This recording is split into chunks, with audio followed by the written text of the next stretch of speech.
Hope has asked us to document the hiss implementation. Jesse, you made it. And you lifted the internal lockdown. Let's talk, Emily. Yes, of course. Listen, Emily. Screw it. Just tell her. I haven't been completely honest. I have a younger brother, Dylan. When we were kids, we found an old slide projector in Ordinary's landfill. The slides created doorways to other places. Bad things happened. Came through. That's all she gets. The rest stays locked inside. But we found help. Through one of the doorways, we met something. A being. A being? What kind of being? It's hard to describe, but she helped us. We managed to turn the projector off. The bad things that came through the doorways were gone. After that, your people came. Tried to grab us. I ran away. They got Dylan. I left him behind. Bureau agents took your brother? Yes.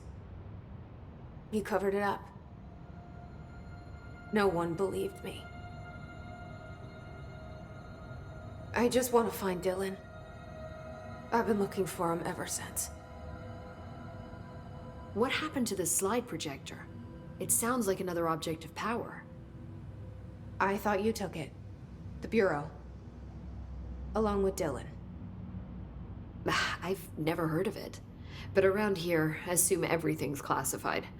You know, I looked into the Ordinary AWE case files after you mentioned it. Trench and Darling were both involved. A large area of the containment sector was reserved for it. The case hasn't been active for a long time. I have no idea if anything's still there. Can you tell me more about this being you found? Let's hope you two get along. She's been with me ever since Ordinary. In my head. She led me to you. I call her Polaris. As in a guiding star. Did Polaris know about the hiss? If she got you in here in spite of the lockdown, she's very powerful. Which may help explain your test results. Your readings are incredible, Jesse. Now, cross-referencing them with the database, I found 2 matches in Darling's old classified files. Unfortunately, I can't access them beyond the file codes, but one was P6, referring to a prime candidate for a potential future bureau director. This was logged years ago. Dylan. Is that Dylan? The other match is on something called Hedron, which must be connected to these Hedron resonance amplifiers somehow. All I know is that Marshall went to the research sector to secure the HRA production after the hiss first attacked. So, Marshall seems like our best lead on Dylan. I need to go after her. How can I get to the research sector? Use my keycard. The sector elevator will take you there.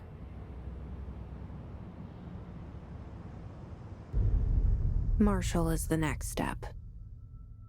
What Emily told me about Ordinary, my powers being connected to things in the Bureau's past, I am so close to something. Do you feel it? Something's coming.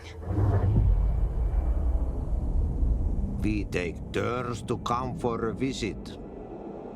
I helped you. You owe me now. And when time comes, I will come calling.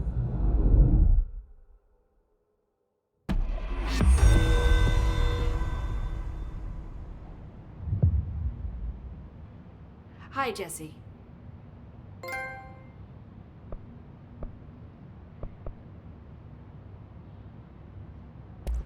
I keep finding traces of Darling, but still can't find him. Where could he be? But he's usually in his office in research or one of his labs. Dr. Darling has quite a few all around the Bureau. Could be hiding in any one of them. I check myself, but I don't have access to most of them. Sounds like I touched a nerve. He didn't let you into his labs? Not all of them, no. Some had volatile material. It's ridiculous. I mean, this whole place is volatile material. Could have at least thought of a more convincing lie. I mean, how can I work without access to all the data possible?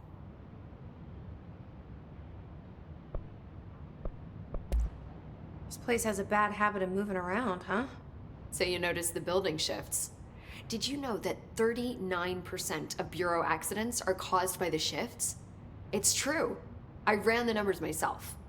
So they're dangerous. Oh, very. Yet one time, a shark got shifted into a meeting room along with over 2,000 gallons of water. It was a tiger shark. Darling's pet research project. I forget what he was researching. How do people work here? You said you're an assistant? Oh, it's just a title. I'm a scientist, a researcher. I work for Dr. Darling. See, when Bureau agents go out in the field, the sites of altered world events, we study the materials, the altered items they bring back. It's always something we've never seen before, and studying them requires new instruments, methodologies, sometimes entirely new fields of science. Emily really loves her job. See, there's no guidebook for what we do here. Everything that happens at the Bureau, including the science, is without precedent. What exactly is the Ocean View Motel? That's a bigger question than you might think. You see, I have extreme doubts that the motel is a single place. I mean, look at all the doors inside it. Where do they all go? We know that one door leads to the oldest house, but how come we can only ever open that one door? Maybe to open a door, you have to have entered through it. So if every door leads to a different dimension, plane, reality, whatever you want to call it, then I believe that the motel is firm proof that parallel universes exist. Does Darling agree with that? I haven't told him yet. I'm waiting until I can prove it. What can you tell me about control points? They're nexus points of the oldest house's unique energies. Now, I wrote a 30-page proposal hypothesizing that we could siphon energy directly from them. Darling didn't even get through the first page before he turned it down. Right. And, has anyone ever used them to teleport around? What? No. What, I mean, you mean physically? No, not that I've ever heard of. Why? Because that's how they work for me. What? Really? Oh my god. More tests. Let's hold off on the tests until later, okay? Okay. It's just, wow. This blows my control point theories right out of the water. I love it. See you soon. Be careful out there.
So much is expected from the director.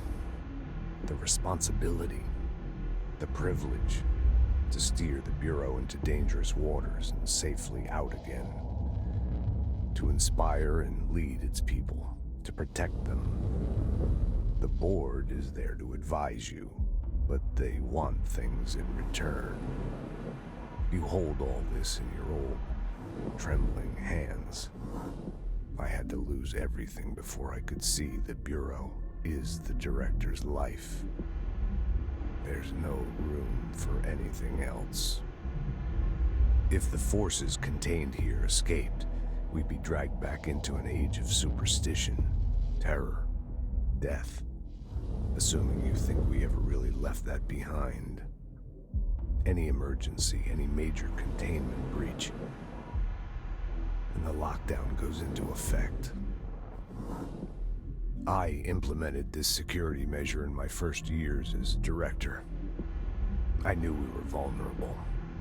I'd personally seen the cost of sloppiness. I made sure the internal lockdown could only be lifted by a directorial override, only to be used when the director is confident the sectors are safe to be opened again. This way, the director is the last line of defense. And if I screw up, it's on me, and me alone.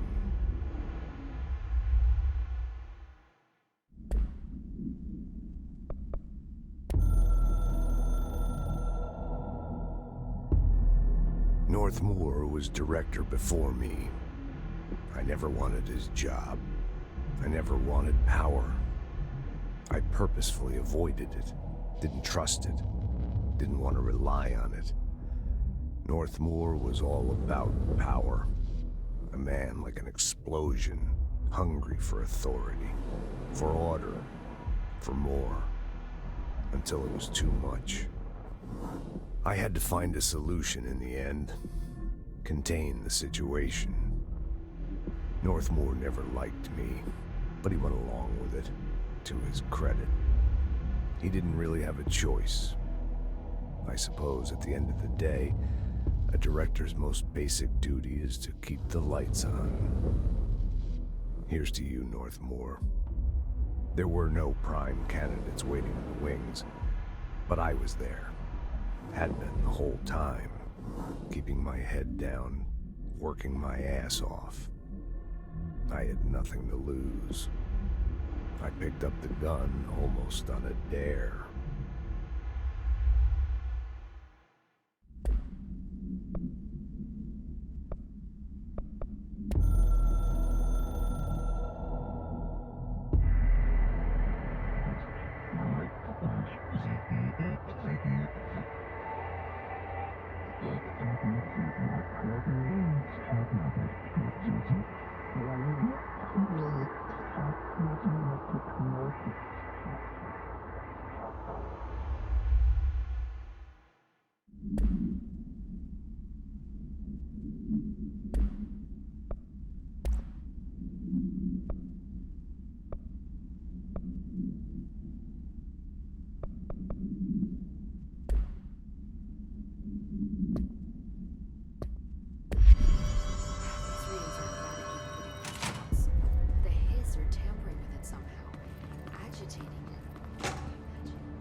The hiss attacked the power plant. Brings up a lot of new questions. Are they communicating? Coordinating?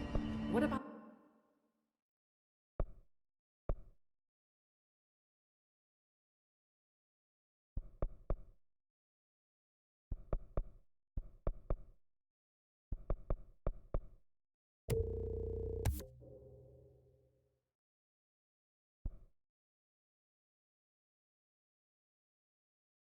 the plant attracted them? The power plant is largely confidential. No use guessing the hiss's motives if we don't even know what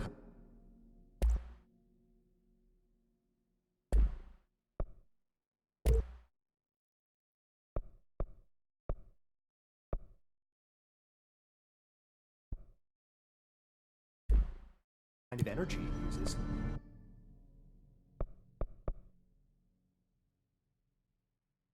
What do you mean? It has to be a fusion reactor. There's no other way to create that kind of energy output.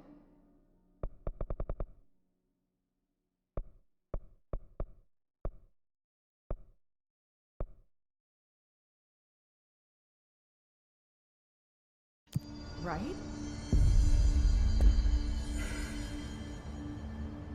They say the new director can launch objects up to 20 feet.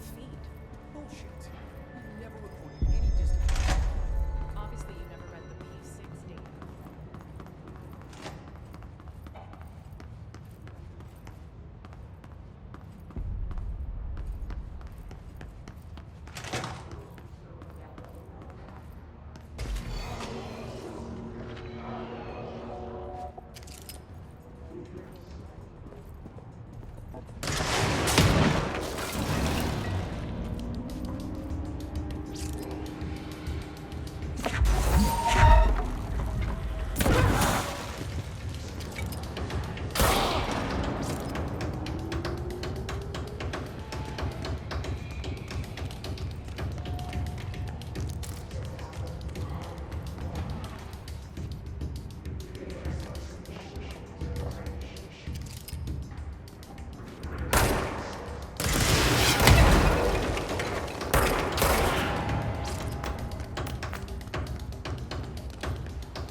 I'm looking at you, Mr. Tomasi. So, this is where the magic happens. Anyway, I've been here for 24 years now. I've always been here. And through those years, we've made astonishing discoveries, authored studies of grave importance, and in all this work, there is one thing we know, and that's how little we truly know. Rest assured, we're committed to keep pushing the known laws and borders of reality, and to make the Bureau proud. So, welcome. Assuming you have the necessary clearance, and do follow the safety protocols. Read the manual. Otherwise, bad things will happen.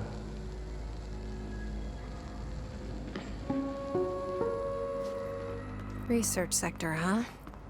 Home of the Bureau's mad scientists.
been fielding questions recently regarding HRAs.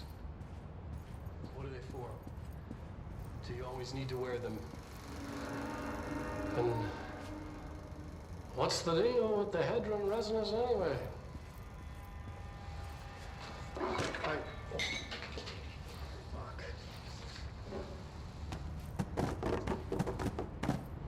Despite what you may have heard, HRAs are not monitoring devices.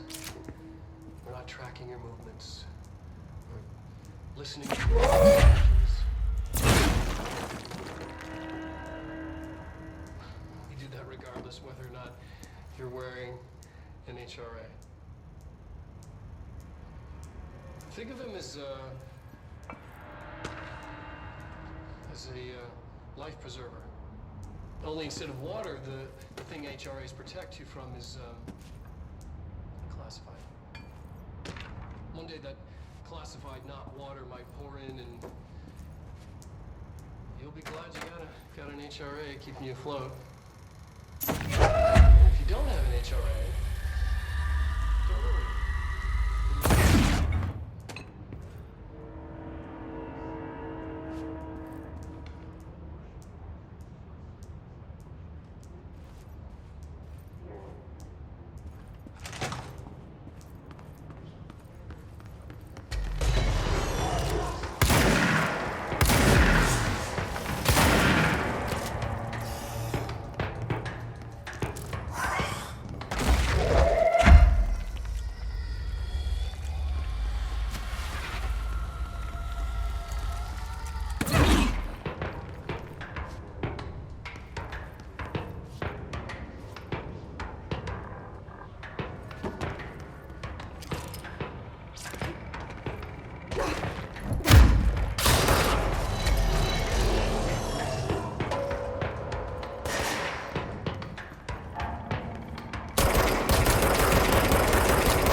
Constantly changing labyrinth.